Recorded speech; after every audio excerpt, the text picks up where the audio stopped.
tambola te na salelo te. Nzamba lola kanisa.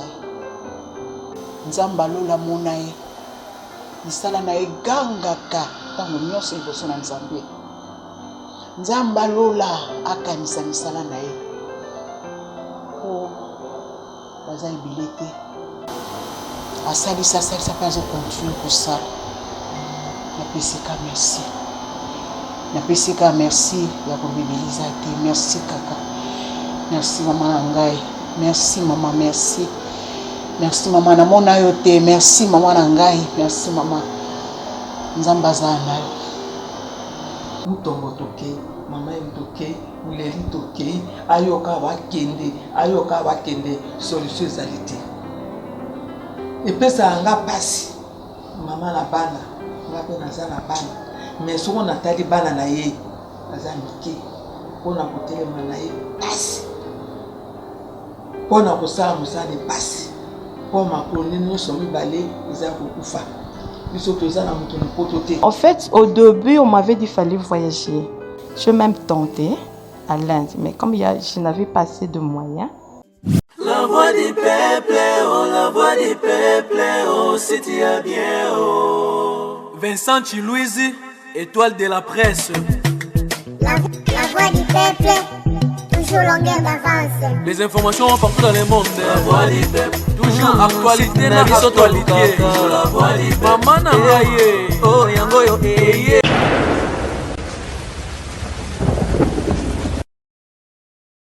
La santé n'a pas de prix et la santé eza eloko ezaka priorité ya liboso na vie ya moto. Tu peux avoir beaucoup d'argent, tu peux avoir tout ce que tu veux, mais si tu as la bonne santé, tu rejouir na vie.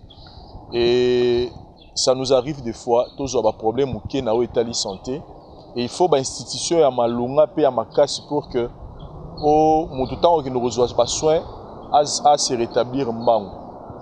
Aujourd'hui dans cette émission, je vous souhaite la bienvenue chers amis téléspectateurs na ekoye bakeboza tellement belé pour notre la spécial programme Auto Libino Lelo, rendez-vous valable on a quatre chaîne à Bisso la voix du peuple. Derrière moi vous voyez je suis devant l'hôpital Chip. Oyo maman Olive Lembe Kabila asalela biso ba congolais biso ba kinois et puis ba africains.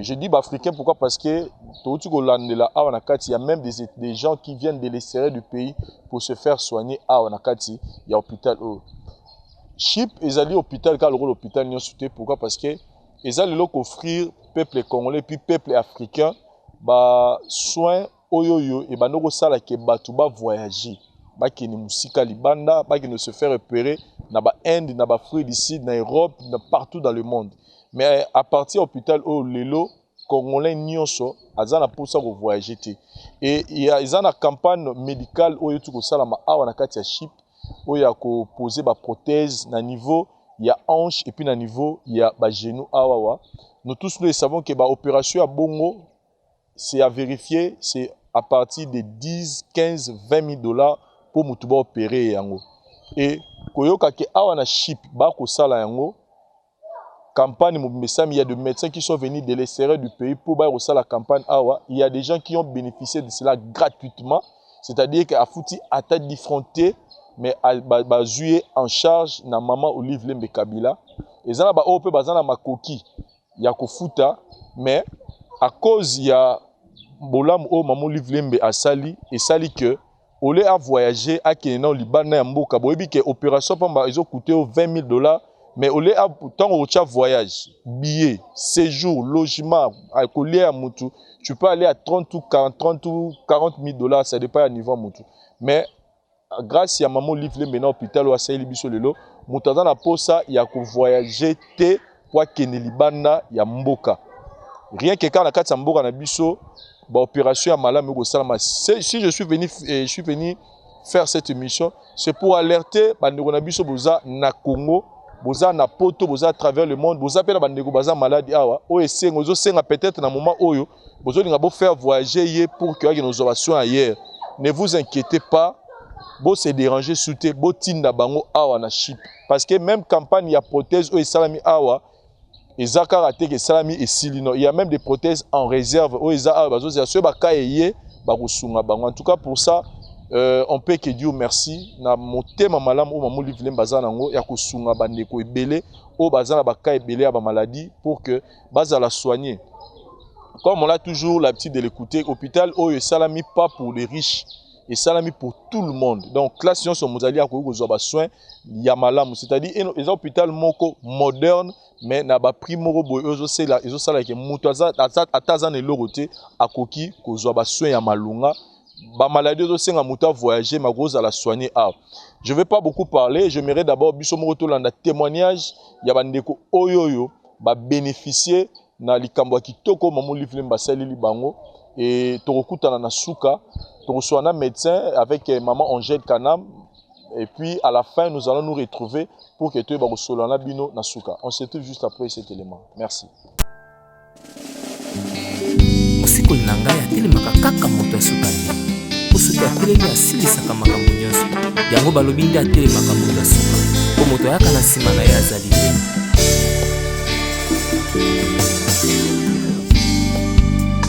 Nalongola kubanga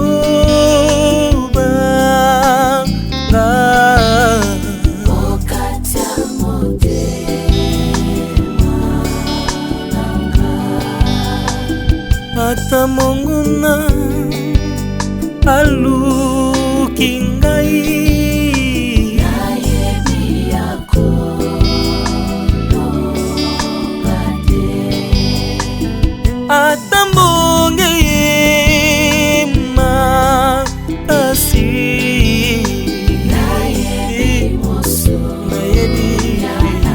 nayebi mosekoli nanga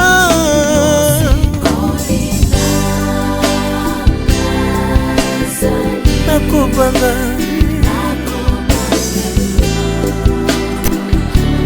atanga nakomi na suka Yesu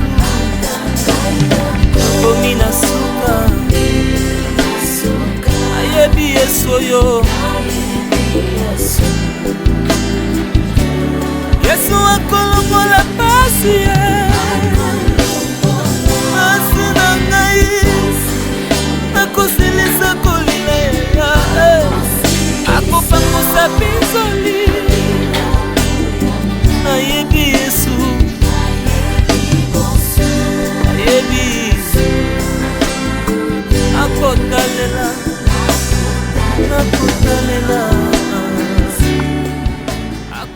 En fait, là, on est en train de pouvoir éduquer le patient. Dans le cadre, parce qu'elle a subi une intervention chirurgicale qui intéresse sa hanche droite et une prothèse totale de la hanche droite a été réalisée. Et dans ce sens-là, moi en tant que médecin physique, médecin rééducateur, je m'occupe de sa rééducation et son autonomie en fait. Et ça se passe bien? Oui, ça se passe très bien. Jusque-là, elle a récupéré les 60% de la marche. Mais petit à petit, on ira avec les chirurgiens, avec des évaluations qui vont se faire. Elle va pouvoir récupérer la totalité. Merci beaucoup, docteur. En fait, vous êtes déjà à la fin, apparemment. Oui, j'ai déjà fini. Je peux vous laisser avec la patiente. Merci beaucoup. Merci beaucoup. Madame Naomi, bonjour. Bonjour, madame. Nous vous trouvons ici au CHIP. Nous sommes entrés, vous étiez en train de faire votre kiné. Les médecins finis les parties.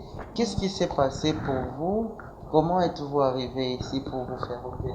En fait, ça a commencé depuis 2012. J'avais fait une chute aux escaliers de la maison. Depuis ce jour-là jusqu'aujourd'hui, j'avais des douleurs. Je suis passée par beaucoup d'hôpitaux, mais chacun avait sa diagnostic. Donc, je n'avais pas de résultat. C'est après l'inauguration de CHUP que j'avais suivi à la télé comme tout le monde. C'est, je crois, au mois de juillet, je me suis décidée de venir voir ce qui se passe ici. Comme je ne marchais pas, j'ai pris un taxi jusqu'ici. On m'a reçu, c'était par un chirurgien qui m'a consulté. Après la consultation, il m'a dit qu'il faut une opération. Voilà. Les chirurgiens n'étaient pas sur place, nous devons attendre. Donc il sera là, on va nous appeler pour une opération. Ce qui s'est fait, quand le chirurgien s'est présenté, on nous a appelés. Et puis, ça fait déjà une semaine que je suis opérée. Donc, vous avez fait la chute depuis 2012. Si on compte le nombre d'années, ça fait à peu près 11 ans. 11 ans que vous... Je souffrais de ça. Quand je marchais, au début, j'ai marché, mais je boitillais. Et après, c'était devenu impossible. Pourquoi vous n'arrivez pas à marcher? Vous aviez très mal ou bien? J'avais très mal au niveau de la hanche. Mais au début, on ne savait pas situer là où se trouvait le problème. Au début, on m'a dit que c'était le dos. Avant que je vienne ici, parce que je passais par beaucoup d'hôpitaux. Alors on me disait que c'était au début la colonne et après, il y avait beaucoup de diagnostics. Et finalement, on a découvert que... C'est ici qu'on a découvert que c'était au niveau de la hanche. Donc, l'os, quand la tête féminine avait un problème, qu'on devait changer, mettre le prothèse. Et pour cette intervention, on vous a dit que ça se faisait au Congo facilement ou bien il fallait voyager? Non. Bon, en fait, au début, on m'avait dit qu'il fallait voyager. Je même tenté à l'Inde, mais comme je n'avais pas assez de moyens, j'étais limitée. Mais quand on m'a dit on m'a confirmé qu'il y a un médecin qui le fait ici, ben, on attendait, c'était depuis le mois de novembre qu'on attendait, le médecin s'est présenté au début, le début du mois de février. Et donc, vous devriez aller en Inde. Aujourd'hui, ça a été effectué parce que il y a une équipe des Congolais chirurgiens, orthopédistes qui sont venus de l'Afrique du Sud, pour lesquels Maman Olive, qui est l'initiateur de l'hôpital ici, l'initiatrice plutôt de cet hôpital, a payé les séjours, les voyages, pour qu'ils viennent aider les personnes qui ne peuvent pas voyager. Pour vous, donc, vous avez en quelque sorte économisé un peu d'argent par rapport au voyage? En fait, j'ai vraiment économisé. Parce que si j'allais dehors, ça allait être plus, même le double de ce que je payais ici. Alors, pour moi, vraiment, j'ai remercié d'abord le bon Dieu. C'est une grâce qu'on m'a fait. Et deuxièmement, je remercie aussi Maman Olive. C'est grâce à elle, c'est par son canal que nous avons pu effectuer cette opération. Et le CUP de médecins qui sont venus de l'Afrique du Sud, en tout cas, merci beaucoup. Et l'opération était bien passée. Il n'y avait pas de l'inquiétude. Parce qu'au début, j'avais peur. Parce que c'était une grande opération quand même. J'avais peur peut-être qu'il y aura une infection. Mais en tout cas, tout est bien passé. Avec la kiné, vous avez repris la marche? Oui. J'ai déjà commencé chez mes béquilles qui m'aident au début. Combien de pas? Je peux aller jusqu'au couloir là-bas au fond. Je peux faire des tours, 2 tours ou même 3 tours. Et je rentre dans la chambre. Je peux me lever jusque là-bas, à la douche. Je peux me soulager puis revenir ici sur le lit. Je le fais toute seule. C'est une très bonne chose. Un dernier mot? Je connais, il y a beaucoup qui souffrent de ça parce que quand j'allais me consulter, il y avait beaucoup qu'on avait le même cas qui ne trouvaient pas les solutions. Je leur dis qu'ils viennent un peu ici, tenter, ils peuvent trouver la solution. Avec un coût raisonnable, oui. Donc, vous invitez les autres malades qui sont dans la condition où vous étiez, de pouvoir venir au CHIP, les centres hospitaliers Initiative plus des Bibois, de la Célé, en fait, pour venir trouver une solution à moindre coût. Merci beaucoup, madame. En tout cas, merci beaucoup. Je vous remercie, madame.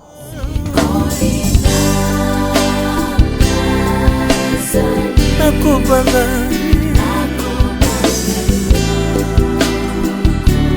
atanga nakomi na suka Yesu nakomi na suka ayebi Yesu oyo Yesu akolobola pasi pasi na ngai nakosilisa kolila akopangusa pinzoli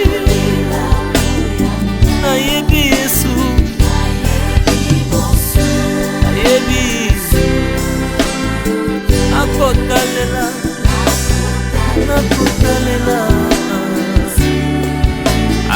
longola pasi na ngai, pasi na ngai, akosilisa kolia yaya, akopangusa biso.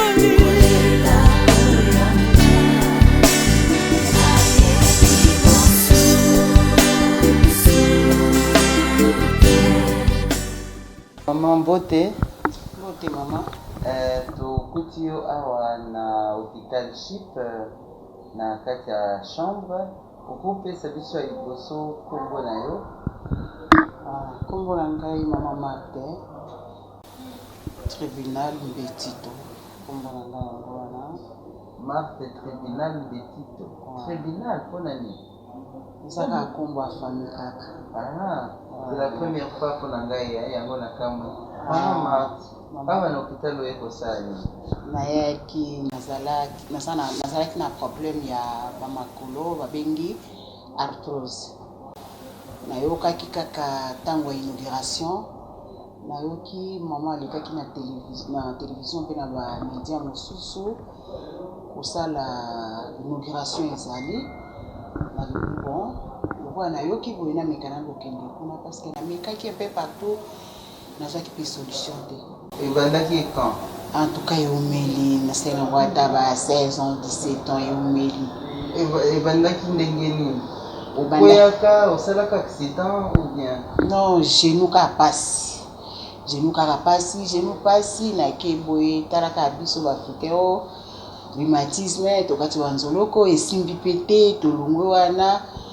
Nakokende hôpital ya monene bayebisinga eza arthrose, nazwisi bakisi banini me solution kaka ezalaki te. Ntango nayoki nalobi naya nde nakomaka awa le 6 juillet. Ntango nakomi le 6 juillet baconsulte ngai na bamédecin bazalaki wana babisinga mama toklasi dossier na yo kee kovanda.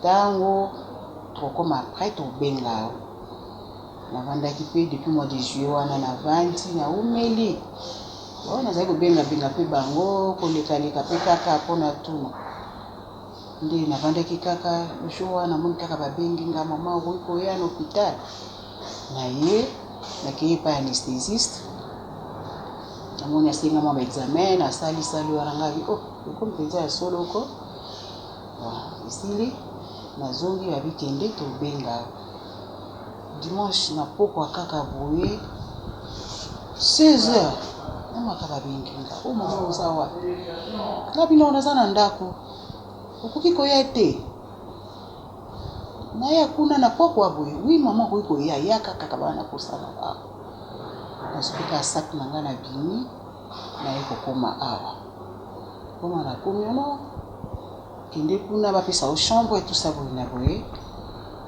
Si tout va bien demain, va coopérer. Pourquoi pas n'ayaki nga moko na vandi, après rejoindre nga, baiki mpe en retard na vandi, na mardi, nde baiki ko intervenir pour makananga. Depuis basalaki opération changement ezali? Changement ezali makasi mama, changement ezali.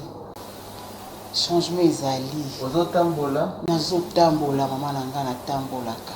Nazotambola bien. Douleur eke? Douleur etikali ya moke ezali eloko pota ya monene basali opération ya makasi. Mais douleur malembe ezokende. nalingi nayeba avant ntango ozobaluka koluka basolution bayebisaki oke opération ekosalema na Kinshasa ou bien fuka ko voyager à l'extérieur?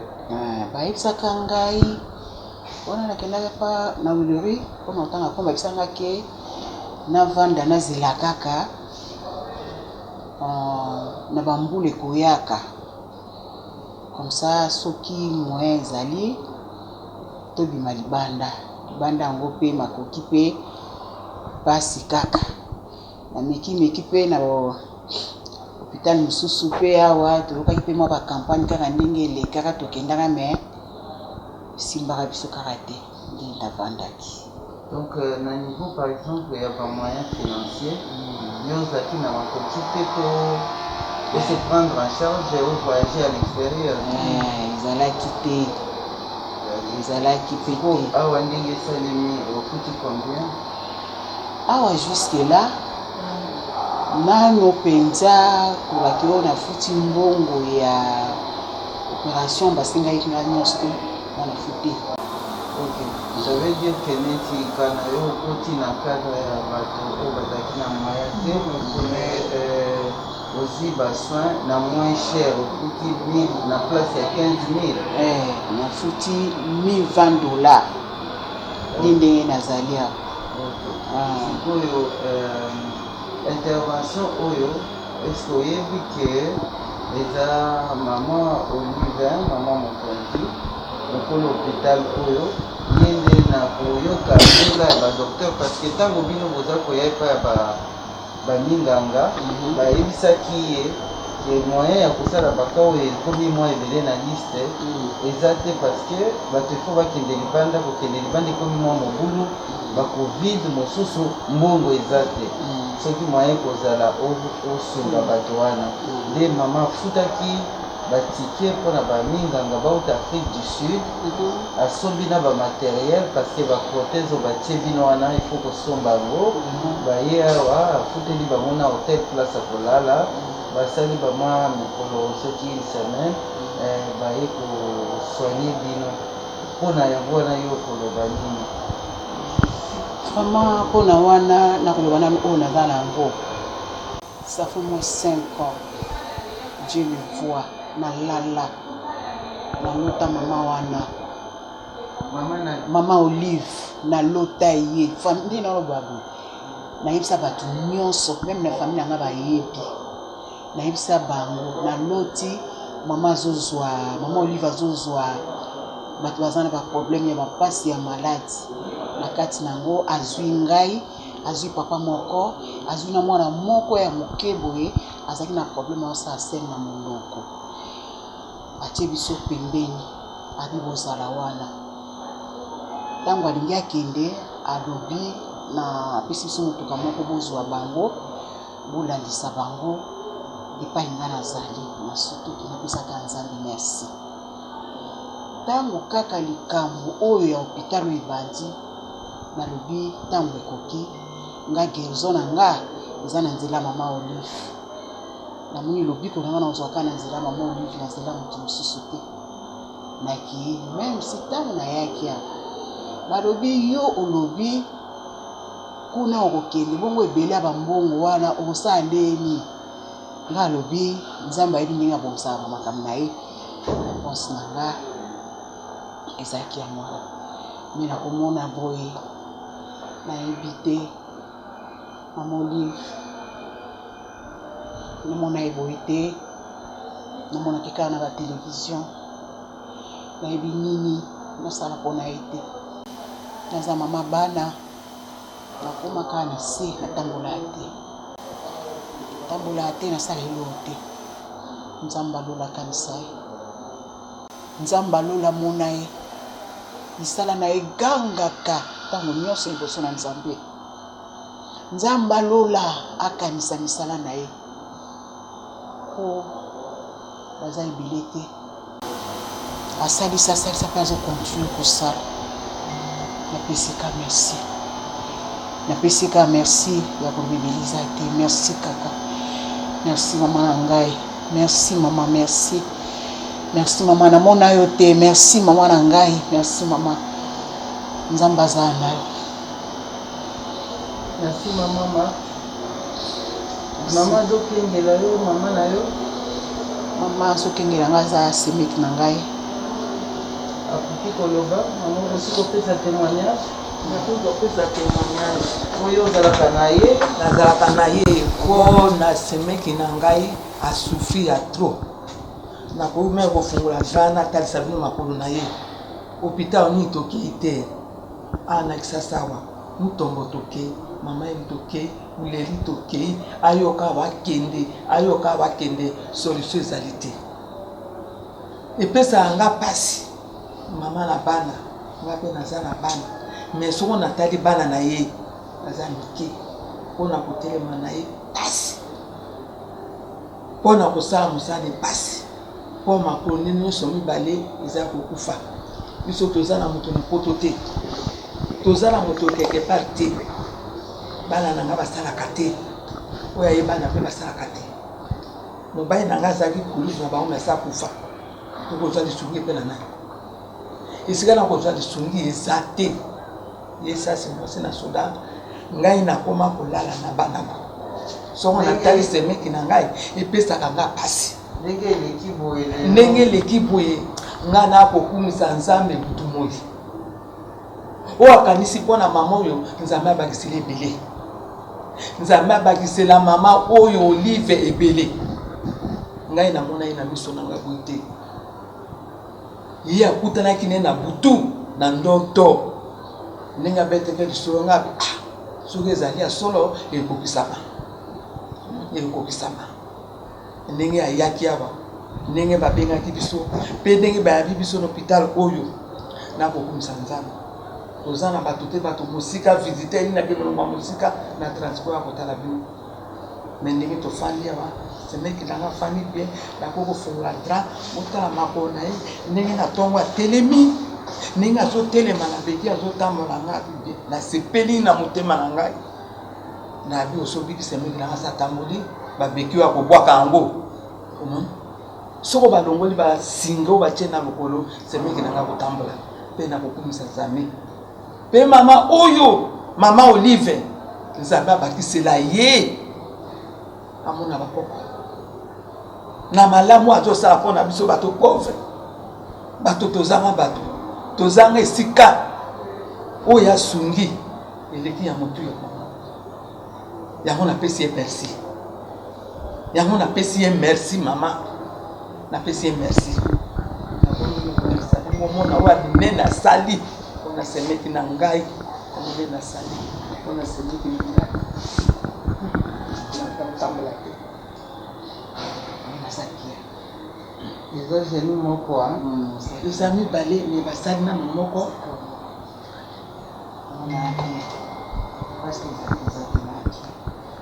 Docteur Jeff Talacha, bonjour. Bonjour madame. Nous vous trouvons ici au CHIP, l'hôpital que vous dirigez. Vous venez de recevoir il y a une semaine une grande mission d'arthroplastie, genoux et hanches. C'est quoi, en quoi consistait cette mission? Merci beaucoup madame Angèle. Comme vous le savez, notre pays, il y a un certain moment maintenant, nous sommes en train de chercher à trouver des solutions pour nos patients dans certaines pathologies qu'on ne savait pas soigner sur place. Et avec l'avènement de la Covid, nous avons encore eu une autre difficulté, c'est que même ceux-là qui ont les moyens pour se faire soigner, ils ne savent pas aller à l'extérieur. Mais on ne pouvait pas laisser tous ces patients-là sans trouver des solutions. C'est dans ce sens-là qu'au niveau du centre hospitalier Initiative Plus, on avait pensé parmi les missions de ce centre, c'est de trouver des solutions pour les pathologies qui demandaient à ce que les malades puissent être transférés à l'extérieur. Et la première phase de cette mission, c'était de commencer par ce qu'on appelle les arthroplasties des hanches et des genoux. Ça signifie quoi? Ça signifie que c'est pour toute personne qui a cette maladie qu'on appelle l'arthrose. Ça signifie que ces articulations sont pratiquement abîmées. Et pour la grande partie de ces pathologies, les articulations étant abîmées, les personnes ne savent pas marcher. Quand ça concerne les genoux, tu ne sais pas bouger les genoux parce que c'est tellement douloureux que tu ne sais pas bouger. Quand c'est la hanche, c'est la même chose. Tu ne sais pas non plus te mobiliser parce que la hanche est tellement douloureuse. Mais cette arthrose arrive aussi au niveau de la colonne vertébrale. Pour ce qui est de la colonne vertébrale, les problèmes étaient déjà résolus parce qu'avec l'avènement de tous les neurochirurgiens qu'il y a actuellement, nous opérons déjà ces malades-là. On a réussi à résoudre ces problèmes il y a de cela plus de 2 ans. Mais pour ce qui est de la arthroplastie des hanches et des genoux, ça demande quand même des prothèses. Et ces prothèses, on ne sait pas les fabriquer sur place. On ne sait pas les avoir. Donc, la plupart des malades qui avaient ces problèmes étaient obligés d'aller se faire soigner à l'extérieur. Quelques cas rares se faisaient soigner quelquefois ici par certains orthopédistes, surtout la hanche, parce que les genoux c'était pratiquement impossible. Certains orthopédistes amenaient des matériels de l'extérieur pour soigner ces patients, mais ce sont des chirurgies qui coûtaient énormément cher, que ce soit ici, que ce soit à l'extérieur. Et comment l'ICHIP a fait pour organiser ça?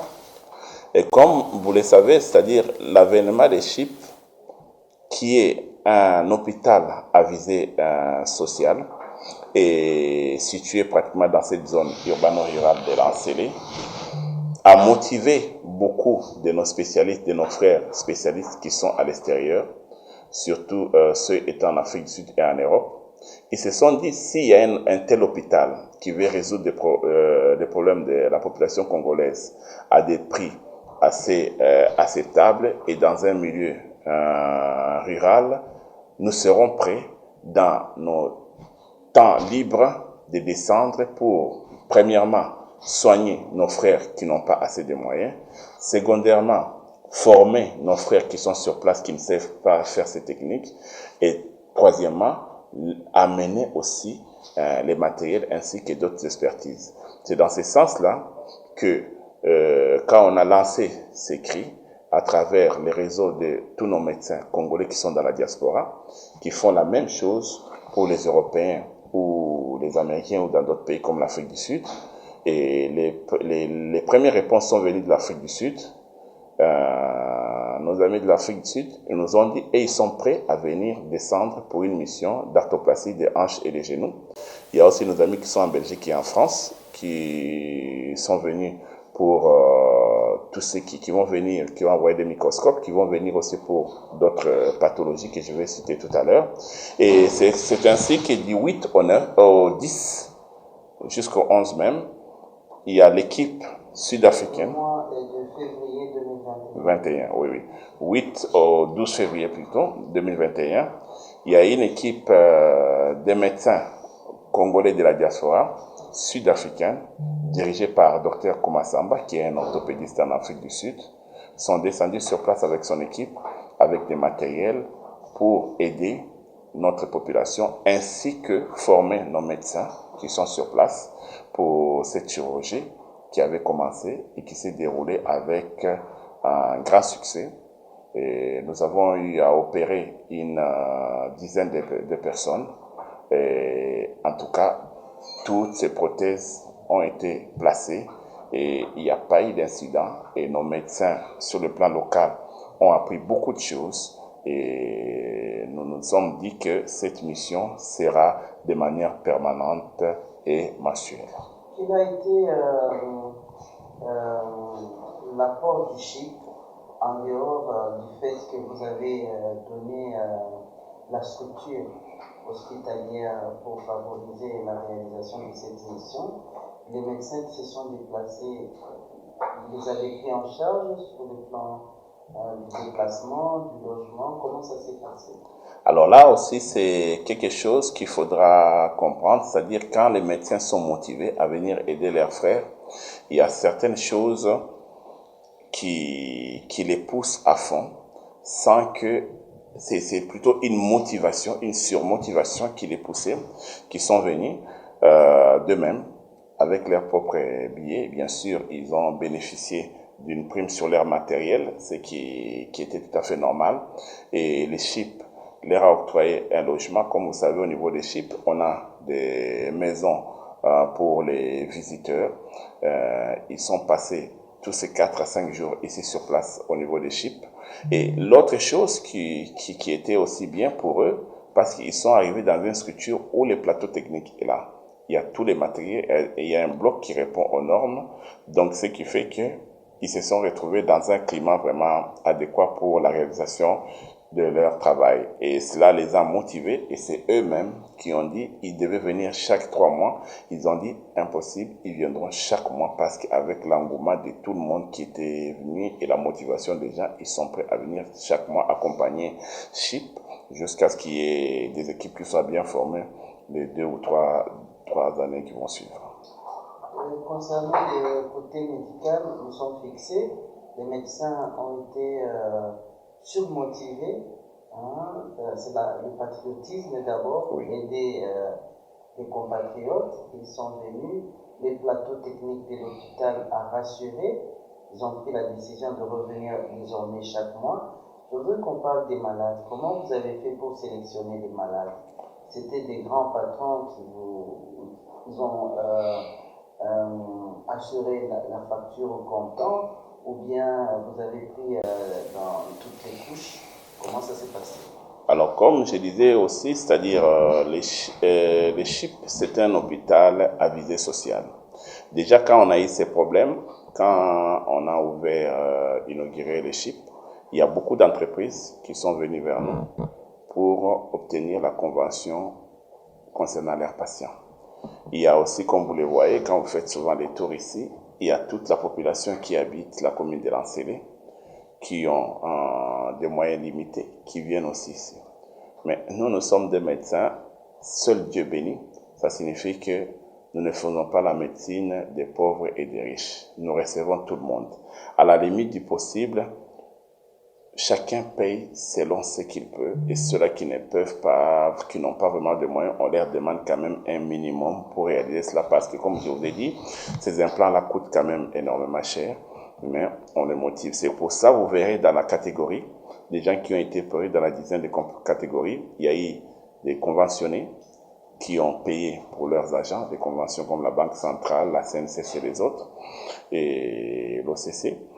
Nous avons aussi des cas des gens, des épouses des militaires qui n'ont pas beaucoup de moyens, mais qui ont cherché le minimum qu'il faut pour les soigner. On ne pouvait pas les soigner. Comme par la suite, il y a eu aussi d'autres couches de catégories qui n'avaient presque rien à payer. Mais ceux-là, comme ils sont arrivés vers la fin, comme c'était la première mission, on les a sélectionnés pour chercher le fonds pour le mois prochain. Mais au moins la dizaine de malades qu'on a pris en charge cette fois-ci, il y avait toutes les catégories, les épouses des militaires, des privés qui n'avaient pas assez de moyens mais qui ont payé un minimum, ainsi que des conventions. Vous avez dit que les implants ou les prothèses qu'on place coûtent énormément cher. L'intervention en soi, prothèses y compris, honoraires du médecin, hospitalisation, quand ça doit se faire à l'extérieur, de combien doit disposer le patient? Alors, ça dépend des institutions à l'extérieur. Ce sont des interventions, des interventions qui varient, qui peuvent arriver de 15 à 20 000 dollars. De 15 à 20 000 dollars. Et ici, pour ceux qui l'ont payé, c'est à peu près combien? Ici, en tout cas, il y a des gens qui ont payé, comme j'ai dit, c'est par catégorie. Par catégorie, ceux qui devaient payer la totalité, ils vont économiser combien? Il y en a qui ont payé 4 000 dollars. Il y en a d'autres qu'on ne veut pas citer ici, mais qui ont peut-être payé moins, mais qu'on doit protéger parce que c'est l'institution. Il y a aussi des conventions qui ont payé un peu plus que les autres. Mais en tout cas, les minimums pour les gens qui ont payé, en dehors des gens qu'on a pris comme indigents, qui n'avaient pas de moyens, qu'on devait quand même soigner, ou des gens dont les maris ne peuvent pas, qu'on a dit quand même aider parce que l'hôpital et l'ONG aussi contribuent à quelque chose. Mais en majorité, les prix qu'on a payés ici est 4 à 5 fois inférieur si les patients devaient se rendre en Afrique du Sud. C'est pour ça que vous verrez de manière générale, les billets, les séjours et tout ça. Et tous les restes. Oui. Et donc, il y a eu de l'argent sauvé sur place par les patients qui ont été touchés. Et se retrouver dans leur propre milieu de famille, c'est aussi quelque chose. Donc, ils n'ont pas besoin de se retrouver dans un milieu, ils n'ont pas de garde malade, ils n'ont pas de famille, ils sont butés par exemple en Inde par la langue, mais là, ils ont été soignés dans leur propre milieu et dans les mêmes conditions que comme s'ils étaient à l'extérieur.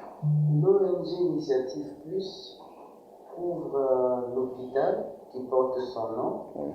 Pour les patients indigents qui n'ont pas payé, est-ce que vous nous rassurez que l'ONG Initiative Plus couvre la facture pour sécuriser les finances de l'hôpital? En grande partie, comme je vous ai dit, cet hôpital est dans un milieu urbano-rural.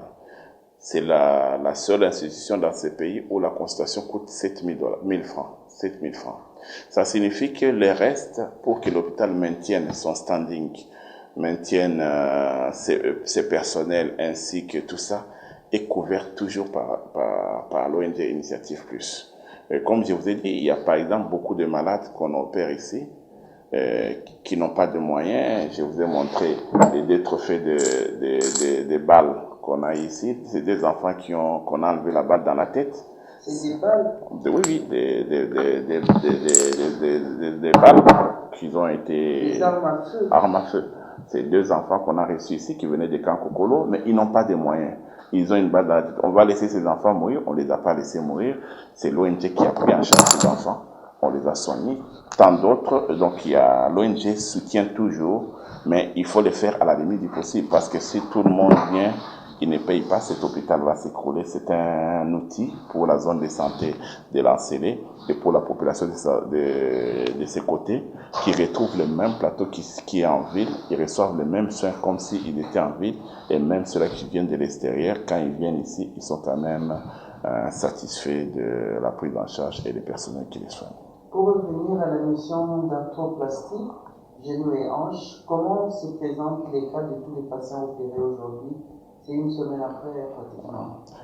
Pratiquement, comme je disais, c'est-à-dire cette mission a été un succès. A été un succès parce que sur le 9 patients et une dizaine de procédures faites, on n'a eu aucun incident. Tous les patients sont satisfaits. Je crois que vous allez passer dans les chambres et voir quelques patients qui vont vous raconter, ceux-là qui attendaient de partir, qui ne peuvent pas partir à cause de la Covid, d'autres qui n'avaient pas de moyens, qui vont vous raconter que... mais c'était vraiment un grand succès parce que l'équipe de chirurgie a opéré, l'équipe qui était sur place de nursing ont bien suivi, l'équipe de kiné qui était sur place ont bien fait leur travail et tous les malades ont récupéré. Et je suis convaincu même d'ici 48 heures, tous les malades vont rentrer chez eux. C'est une bonne chose. Un dernier mot, c'est que dans les perspectives, ce que je peux dire seulement que la population congolaise doit être rassurée.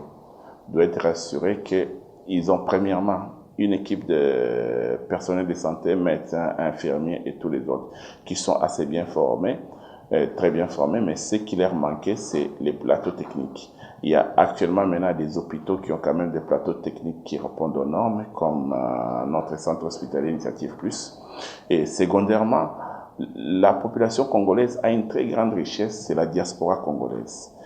Cette diaspora, on a des spécialistes de tout genre et qui sont prêts à venir aider ces pays à aller de l'avant. Nous sommes le seul pays qui est au centre de l'Afrique avec 9 frontières. Ça signifie que tous ces pays qui sont aux alentours n'attendent que ça pour venir. Aujourd'hui, au niveau du centre hospitalier Initiative Plus, on a reçu des malades qui sont venus de l'Angola, du Congo-Brazzaville et du Gabon. Ça signifie que dans peu de temps, sans compter toutes les 9 provinces, ils viennent. On a même encore d'autres patients qui sont arrivés de Kisanga. Les 9 pays frontaliers, et sans compter les 26 provinces aussi du pays. Parce qu'on a même des malades qui viennent maintenant de l'aéroport, qui descendent de Kisangani, de l'Équateur, du Bas-Congo, de tous ces coins-là, qui viennent ici. C'est pour dire qu'on a de l'espoir avec notre diaspora, avec les gens qui sont formés sur place. Et je peux vous rassurer que d'ici les mois de mars ou avril, même d'autres interventions qui se faisaient, vous avez suivi, comme je disais, nous on a fait une mission au niveau des pathologies qu'on n'opérait pas avant, même au niveau des neurochirurgies, on a enlevé des tumeurs au niveau du nez avec caméra, ça s'est fait à HJ. Il y a nos frères encore qui l'ont fait il y a une semaine, l'équipe de Ngabasate et Makes qui ont fait ça aussi il y a une semaine. Ça signifie que toutes ces personnes qui rentrent là de la diaspora, professeur Kalale et les autres, ainsi que ceux de l'Afrique du Sud et des États-Unis, tous sont prêts à rentrer au pays et donner un coup de main. Nous avons une chance aujourd'hui d'avoir un chef de l'État qui est président de l'Union africaine. Alors, le Congo étant au centre de l'Afrique, je crois que le Congo doit attirer tous les autres pays africains à venir ici. Et même parmi les choses qui peuvent produire au pays, il y a la santé qui est la force qui peut aussi assurer. Merci beaucoup, Dr. Kalaja. Merci. awa eza makambo ya ba politique te eza makambo ya ba partenance politique te eza makambo ya santé pour le peuple congolais et surtout que moto asali hôpital oyoyo il y a une politique sociale, il y a une donc partout où vous nous regardez dans le monde, vous avez un problème, n'hésitez pas, venez dans l'hôpital Chip pour vous allez bien réussi et vous allez bien. Oh, l'ité à Kanda. Ozao. Oh, mais on a retourné le Kamni parce qu'on a dans un Chip et si quand on a au monde batubako, soit santé, soit solution plutôt na babokono bazanango, atazana moso atala mosoloté. Arozwa et puis ba maladie oyo senga ba dusuba kene musika awawa ba docteur bazali ba kosunga ba sur place a ozana ozobelisa to yo mokobeli ngai nazobelisa ba pesanga micro oui vas-y voilà en tout cas na moni yo il faut oloba merci papa Vincent ngape na pamboli lisusu ya wenzambe kokutana na yo pamba te nzambe oyo asepelaka nga na yo tokutanaka boye na banzela ayebi le pourquoi ndenge abongisa makambo to mpe na mokili na ye si opusa mwa moke mutuka eleka merci beaucoup papa mutuka ekokoleka nango ok voilà tozonga ok merci papa Vincent toza awa na ndeko na biso moko azwi penza temps ebele na maladie autaki likolo étage akweya problème ezalaki na ba hanche moye aniata atambola ezalaki komaki vadio ndenge tolobaka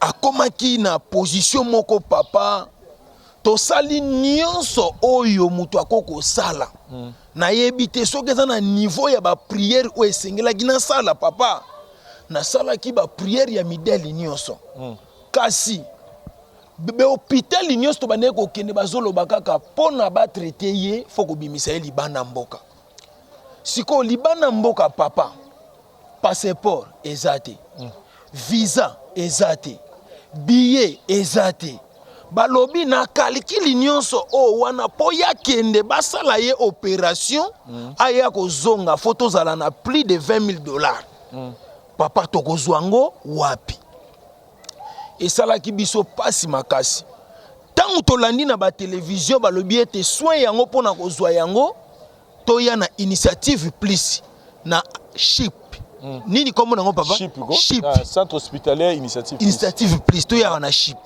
papa likambo ezolekela ngai papa nayokaka pasi ndenge bazwaka makambo ya bokono ya soin ya bato ya nzoto bazokende kosangisa ngo na vie politique nzoka soin ya mutu ya nzoto na vie politique eza deux choses différentes papa Vincent eza pe nzela moko ya malamu po permettre nga na témoigner na yebi ke likambo na soki pe so komi na suka so ko permettre na témoigner ça problème c'est important pour batu ba yeba importance hôpital so lobité batu ba yeba te makamino zo lika na kati ya papa tant to koti awa na hôpitali na lobi na tuni kutu docteur moko azalaki na lobi na oyo nazomona eza ndoto to likamuni toza na Gombe ou bien toza na ma campagne to toza na Kitambo magasin ayibisinga lobi te toza na Bibwa place o balobaka ndete eza milieu reculé na tuni docteur nga lobi ese tokoko tombo l'hôpital oyo te to memango kuna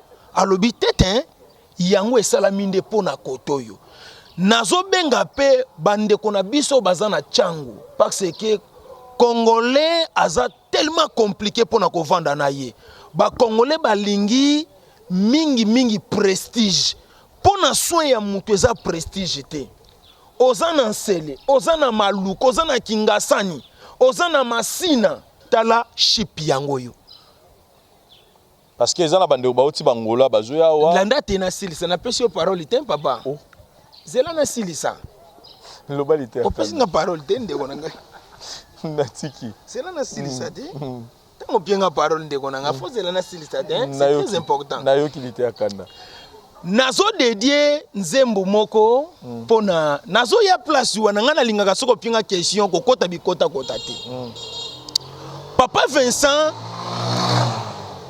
saison na saison to pe moment na moment eza na makambo nango.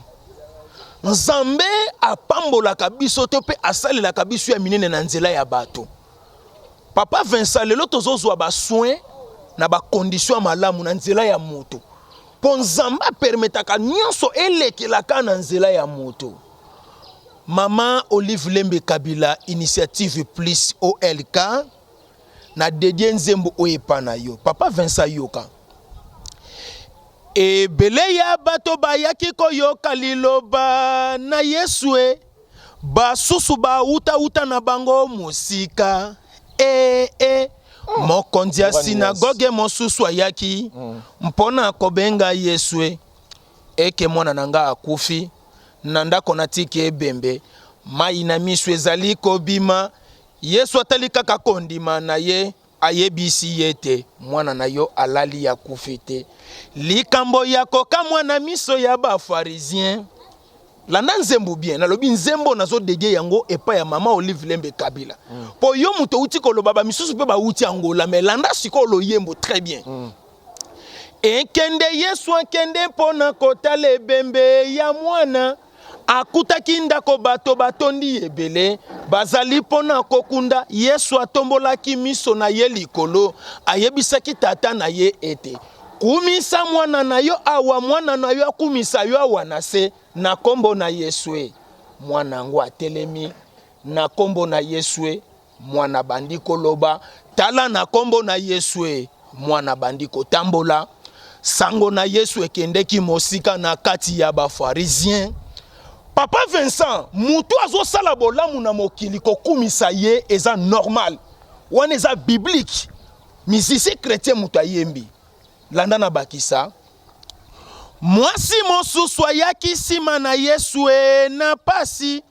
Azalaki na maladi ya makila kobima. Mvula zomi na mibale. Biloko nyonso esila ye nako kabela banganga kisi. Famina ye balemba ye. Bamibale pe basondola ye.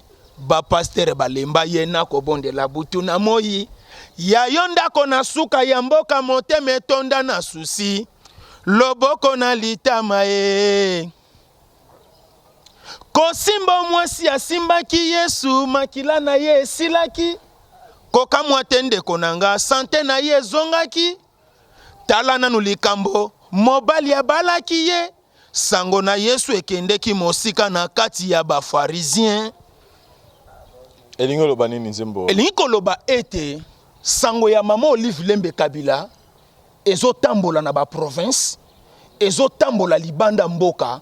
C'est normal papa eza likamba ko kamwate Nzambe apambolaka na nzela ya batu na uti koloba ne bandela nzembu ebele ya batu sadi ebele ya batu esengeli na nzela ya mama bazwa lobiko na bango hôpital chipi yango papa to sala nyonso pona sera telema to sala nyonso pona mama azwa vie esimbate awa balobi ba médecin ba ye ya makasi o bazo sala ete pona ba soin na biso sikoyo pona kaya ndeko na yo lobi akoyaki wana zapi akomina na minute yo papa ba operaki ye ndeko azo telema déjà zo tambola awa tozozelaka ba séjour na biso ekoka tozonga ndako vraiment nazana esengo makasi mama visite hôpital ni nogo yebisa bandeko na biso baza musika pona hôpital oyoyo ezo lelo ko sunga batu ba na moto azangi mbongo opération recruter 20 000 mais passé lié au filet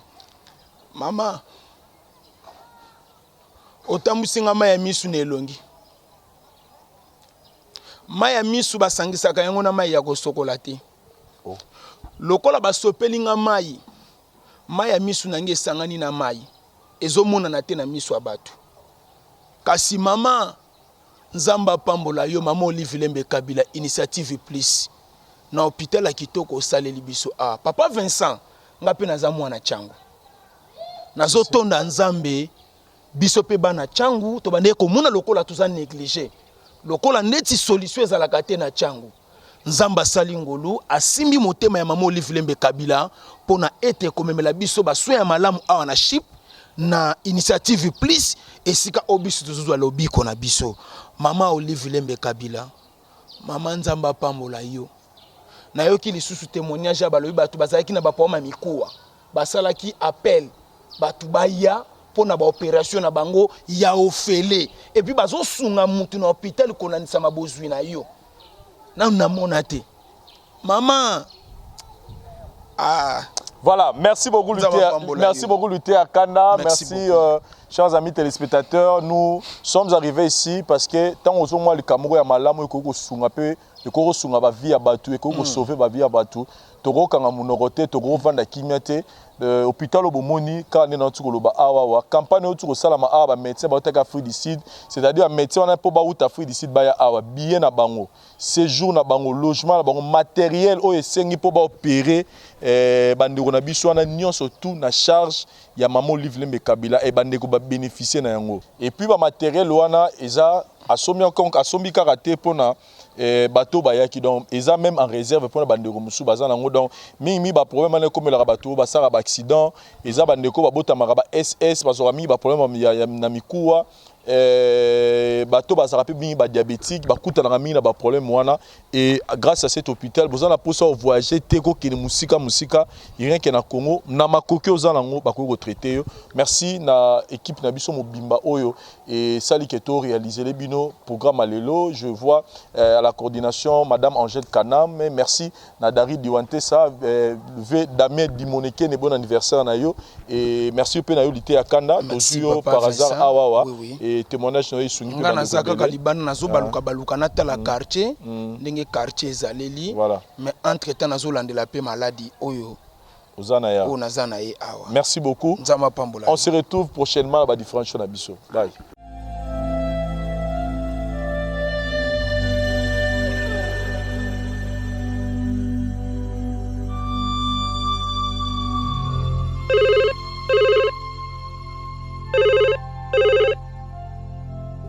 Oui, allô? D'accord, j'arrive.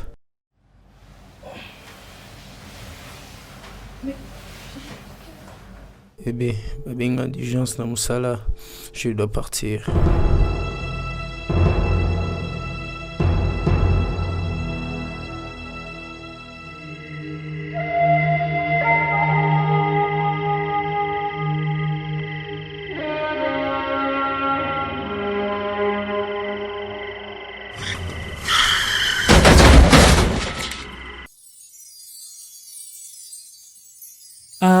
Alléluia, Yesu, oh,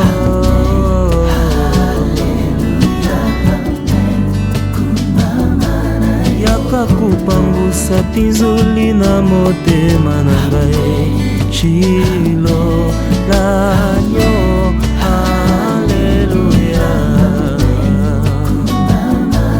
yakakubundisa motema ezoki. Yes, yes, hallelujah. Ya solo yo zanzambe. Hallelujah. Kumama na yokolo.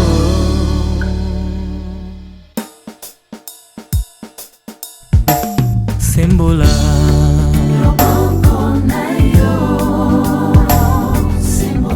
Yahweh na bapasi na ngai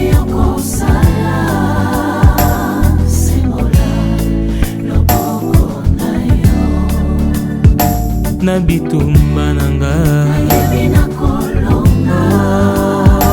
sembola Yahweh Yesu ngai nasengi loboko na yo.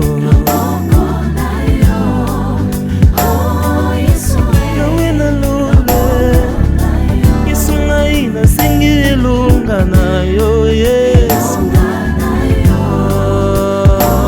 Yesu yaya Yesu ngai nasengi yano na yo Yesu.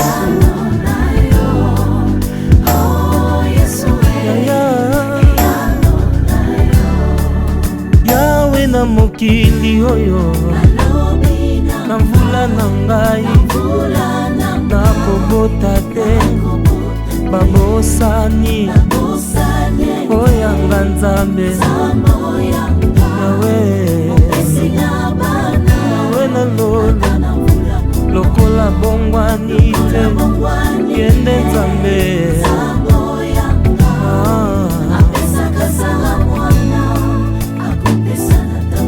Yesu ngai nasengi yano na yo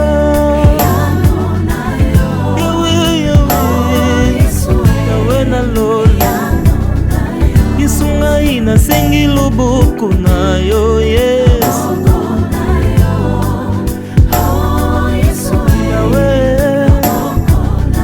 Yesu ngai nasengi ndengolu na yo Yesu yawe yawe kambe na lolo yawe minganga badeklare na maladi na ngai nakobika te babosani oyanga nzambe yawe lokola bongwani te yende nzambe yawe Yesu ngai nasengi lobiko na yo Yesu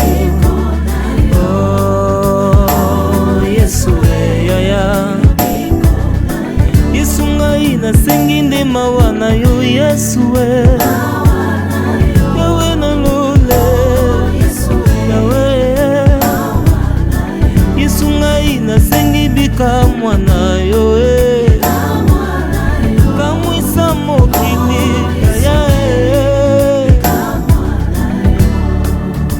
yawe motema etondi etindi monoko etatola kausa pinzoli na ngai naleli ntango molai nkolo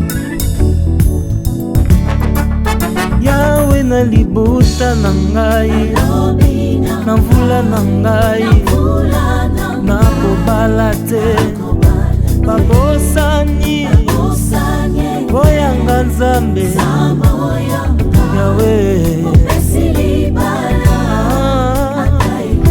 lokola bongwani te yende nzambe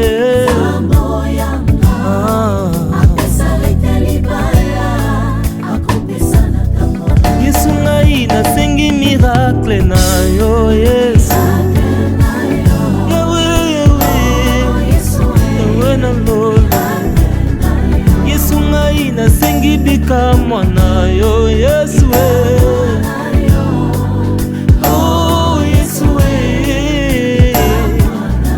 Yesu ngai nasengi yano na yo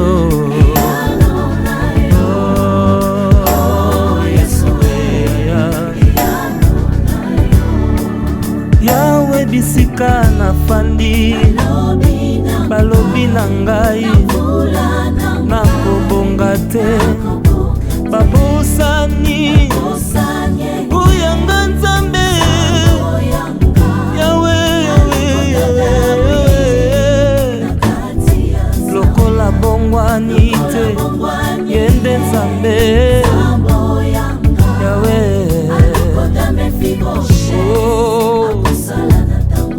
Yesu